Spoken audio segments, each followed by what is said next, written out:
Assalamualaikum warahmatullahi wabarakatuh.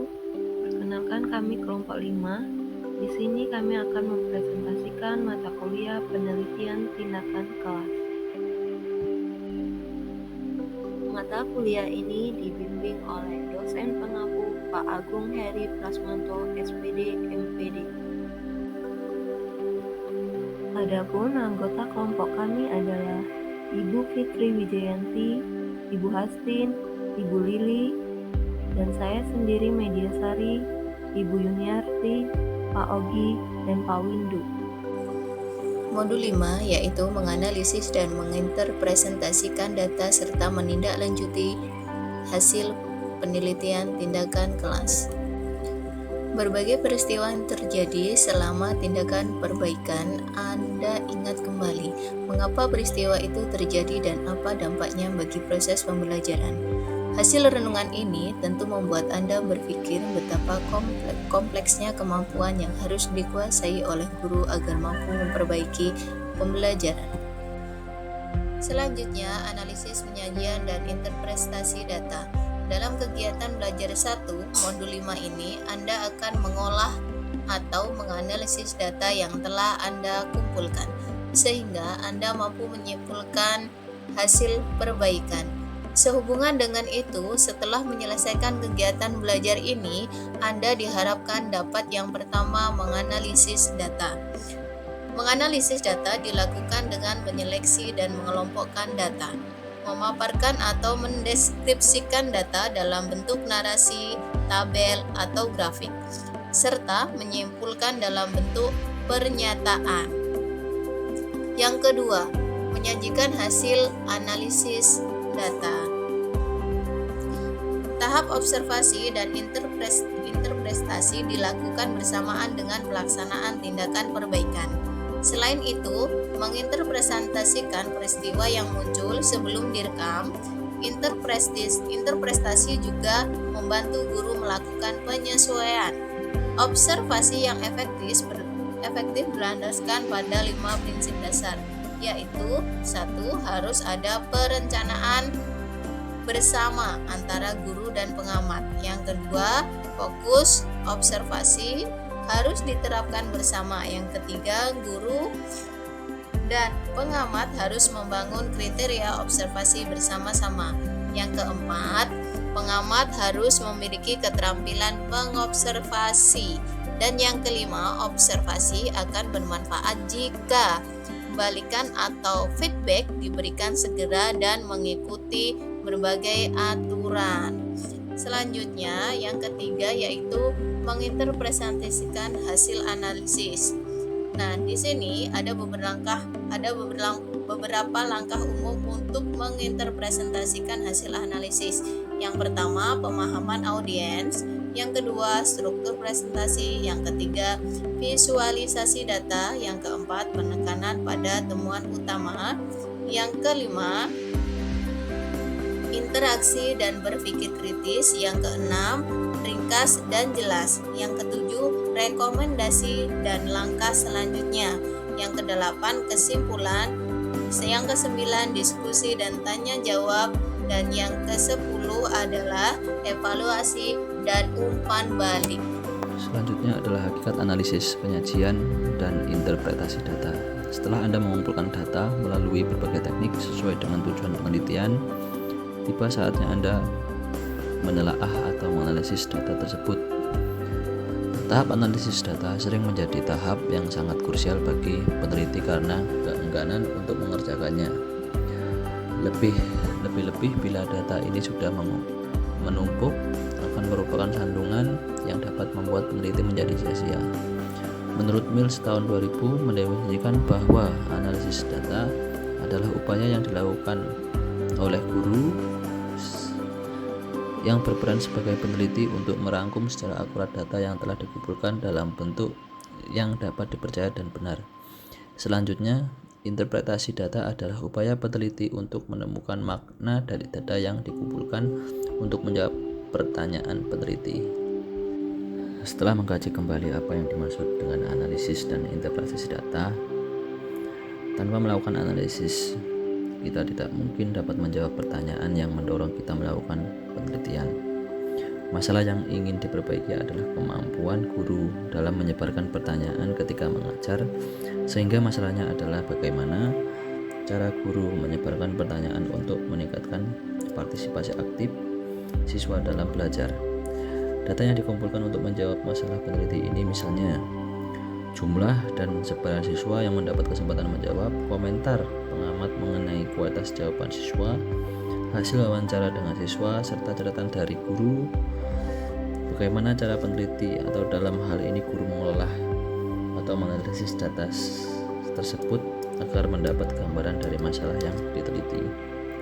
Dalam hal ini, kita harus ingat tujuan perbaikan sebagai kriteria keberhasilan yang ditanyakan oleh guru. Berdasarkan masalah yang ingin diteliti, bagaimana cara guru menyebarkan pertanyaan yang meningkatkan partisipasi siswa, dan tujuan perbaikan secara, misalnya menyebarkan pertanyaan kepada 10 siswa dengan respon yang logis. Maka data yang terkumpul tersebut dapat kita olah sebagai berikut. Di sini ada lembar observasi data sebaran pertanyaan, kita padukan dengan data tentang kualitas respon siswa. Nah, di sini ada beberapa contoh lembar observasi yang 1 sampai 6 itu deretan depan, lalu baris kedua itu deretan kedua dari depan, dan seterusnya. Untuk hasilnya adalah 1. Ada 11 dari 30 siswa mendapat kesempatan menjawab pertanyaan. Kedua, ada 3 siswa yang mendapat kesempatan menjawab 2 kali. 3. Semua deret tempat duduk mendapat kesempatan menjawab. Namun siswa yang duduk di sebelah kanan, guru lebih banyak mendapat kesempatan menjawab 10 kali daripada siswa yang duduk di sebelah kiri guru 4 kali. Coba Anda perhatikan dengan cermat. Di bagian bawah ini, dari lembar observasi tersebut telah disajikan hasil analisis. Jika Anda perhatikan baik-baik, kegiatan analisis mencoba mengolah data agar lebih mudah dibaca dan dapat memberi makna pada pembacanya. Caranya adalah menghitung jumlah siswa yang mendapat kesempatan menjawab, melihat kecenderungan penyebaran kesempatan menjawab, dan jumlah kesempatan yang lebih dari 1. Hasil analisis ini dapat disajikan dalam berbagai bentuk seperti uraian, tabel, atau grafik. Jika analisis ini kita gabungkan dengan komentar atas jawaban siswa yang berasal dari catatan guru dan catatan pengamat atau teman sejawat, maka hasil analisis ini akan memberi makna yang lebih komprehensif. Peneliti akan segera dapat melihat gambaran jawaban dari masalah yang diteliti dan perkiraan tingkat keberhasilan tujuan perbaikan yang direncanakannya. Hasil akhir ini dapat disajikan dalam sebuah tabel sebagai terlihat pada tabel 5.1. Di situ ada beberapa rekapitulasi sebaran dan kualitas pertanyaan. Selanjutnya, menganalisis dan menyajikan data. Anda harus mengingat bahwa data yang dikumpulkan dalam PTK lebih cenderung merupakan data kualitatif. Oleh karena itu, analisis data dilakukan secara kualitatif deskriptif.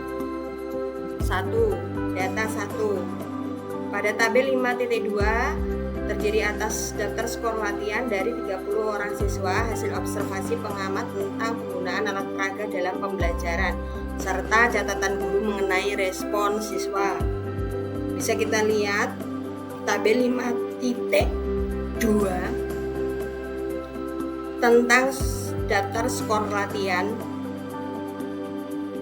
Kita lihat di modul halaman 5.12. Data hasil observasi peragaan oleh guru plus 2 orang siswa. Siswa masih ragu-ragu pegangan pada globe dan lampu senter bergoyang-goyang. A. Siswa berdiri, siswa yang di belakang ribut. Mereka tidak dapat melihat peragaan. Guru diam saja, kelas makin ribut. B. Guru mengajukan pertanyaan selama meragakan. Lihat, mengapa daerah ini gelap? Mengapa daerah lain terang? Siswa yang duduk di depan menjawab. Yang di belakang juga. Yang membantu guru diam saja, asik dengan globe dan lampu senter. Tampaknya tidak ada perhatian pada pertanyaan guru. D. Peragaan dalam kelompok. Nomor 2, analisis dan penyajian data. Data skor latihan dianalisis dengan membuat tabulasi dan persentase. Daftar skor diolah dengan mengelompokkan atau menghitung jumlah nilai yang sama, persentase dan skor rata-rata. Hasil analisis dapat disajikan dalam bentuk tabel. Bisa kita lihat tabel 5.3 di modul halaman 5.14, yakni tentang distribusi hasil latihan siswa. Keterangan S, skor, F, frekuensi. Skor rata-rata sama dengan 190 dibagi 30 sama dengan 6,3. Kemudian nomor 3, menginterpretasikan atau menafsirkan data.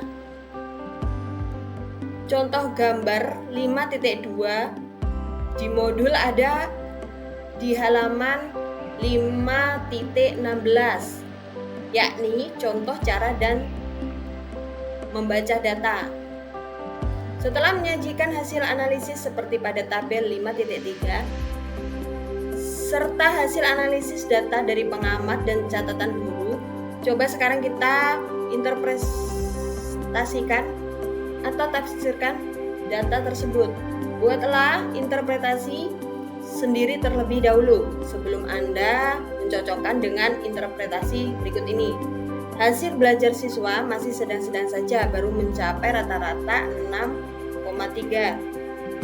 Masih ada 9 orang 30 atau 30% yang mendapat skor di bawah 6, sedangkan yang mendapat skor di atas 6 berjumlah 15 orang atau 50%.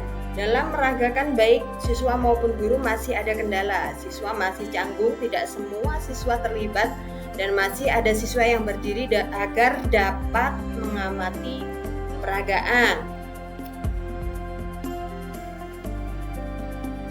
Yang keempat, data 2. Bisa kita lihat di tabel 5.4, yakni tentang catatan pengamat tentang penguatan yang diberikan guru dari tindakan perbaikan bahasa Indonesia Pak Muhana di kelas 3 SMP. Kemudian nomor 5, hasil koreksi karangan siswa. Jenis kesalahan yang dibuat siswa atau hasil koreksi Pak Muhana dari 3 kali latihan menulis yang telah dirangkum dalam sebuah tabel 5.5 halaman 5.18 tentang jenis kesalahan yang dibuat siswa. Perhatikan dengan cermat kedua jenis data tersebut, tabel 5.4 dan 5.5. Data dalam tabel 5.4 sangat membantu kita melakukan analisis karena jenis penguatan yang digunakan guru sudah dipilah, sehingga kita tinggal menjumlah frekuensi kemunculan.